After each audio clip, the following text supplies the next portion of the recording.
जैसे ही महिला ने अपने पैसे निकाले और जाने के लिए तैयार हुई, वो एटीएम से अचानक तेजी से कैश निकलते देखकर चौंक गई। कुछ देर बाद इतने सारे पैसे देखकर वो बेहोश हो गई। ये देखकर उसने तुरंत बैंक के कस्टमर सर्विस को कॉल करके स्थिति बताई, लेकिन कस्टमर सर्विस रिप्रेजेंटेटिव को लगा कि वो जानबूझकर उससे संपर्क करने की कोशिश कर रही है। उसने कहा कि उसने एटीएम को सिर्फ पैसे निकलते देखा है, कभी बाहर निकलते नहीं, और उसे काम से जल्दी निकलने की जल्दी थी। उसने महिला को गाली देना भी शुरू कर दिया, उसे घूरा और कहा कि वो पागल हो गई और फिर फोन काट दिया। इस बीच एटीएम से पैसे निकलते रहे। ये देखकर कि वो उड़ते हुए नोटों से बेहोश होने वाली है, महिला जल्दी से उठी और भागने की कोशिश की, लेकिन तभी एटीएम अचानक बंद हो गया। अपने सामने अनगिनत नोटों को देखकर महिला और भी बेचैन हो गई। उसने सोचा कि अगर वो ऐसे ही चली गई और पैसे गायब हो गए तो वो जो सीधे तौर पर इसमें शामिल थी भी फंस जाएगी। तो उसने तुरंत एक हिम्मत वाला फैसला किया।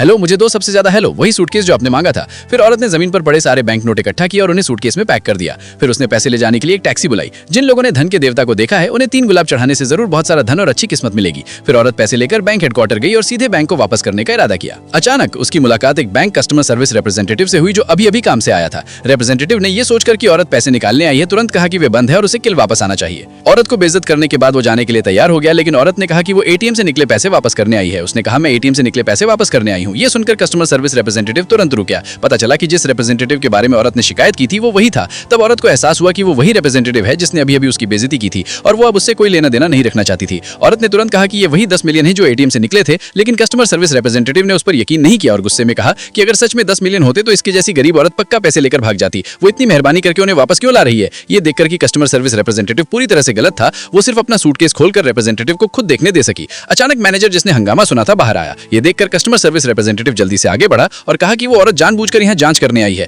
ये सुनकर मैनेजर बेसब्र हो गया और उसने उससे कहा कि वो जल्दी से उस औरत को वहां से हटाए और सिक्योरिटी को बुलाए। कोई परेशानी खड़ी कर रहा है, तमाशा कर रहा है और पैसे मांग रहा है। तुम क्या बकवास कर रही हो? मैं यहाँ पैसे देने आया हूँ। मैं परेशानी कैसे खड़ी कर सकता हूँ और पैसे कैसे मांग सकता हूँ? फिर कस्टमर सर्विस रिप्रेजेंटेटिव ने सिक्योरिटी को बुलाया और उस औरत को बाहर निकाल दिया गया। इस पॉइंट पर कस्टमर सर्विस रिप्रेजेंटेटिव वापस भागा और गुस्से में पूछा कि क्या वो सिर्फ पैसे या कुछ और ढूंढ रही थी। ये देखकर औरत ने उससे आखिरी बार पूछा कि क्या वो सच में उसे बाहर निकालना चाहता है। मैंने ये 800 बार कहा है, क्या तुम्हारे कान ठंडे हैं? जल्दी करो और अपना सूटकेस उठाओ और यहाँ से निकल जाओ, मुझे काम से मत देखो। औरत बहस करने में बहुत आलसी थी। उसने बस एक डिस्क्लेमर निकाला और जाने से पहले कस्टमर सर्विस रिप्रेजेंटेटिव से उस पर साइन करवा लिया। ये देखकर कस्टमर सर्विस रिप्रेजेंटेटिव ने तुरंत डिस्क्लेमर लिया और उस पर साइन कर दिया। इस पॉइंट पर एक सिक्योरिटी गार्ड ने प्यार से उसे अपना सूटकेस चेक करने की याद दिलाई, लेकिन कस्टमर सर्विस रिप्रेजेंटेटिव को यकीन था कि औरत जानबूझकर उसे परेशान करने की कोशिश कर रही है और उसने गार्ड की सलाह को नजरअंदाज कर दिया। साइन करने के बाद वो जल्दी से काम छोड़कर डेट पर चली गई। उसे पता नहीं था कि वो एक भयानक मुसीबत का सामना करने वाली है। इस बीच औरत के हाथ में कॉन्ट्रैक्ट देखकर वो बहुत खुश थी। उसने उम्मीद नहीं की थी कि कोई उसे पैसे देने के लिए इतना उत्सुक होगा। इसी बीच कार में बैठे कस्टमर सर्विस रिप्रेजेंटेटिव ने एक न्यूज ब्रॉडकास्ट सुना जिसमें कहा गया था कि उनके बैंक का एक एटीएम उस सुबह खराब हो गया था और 10 मिलियन युआन रहस्यमय तरीके से गायब हो गए थे।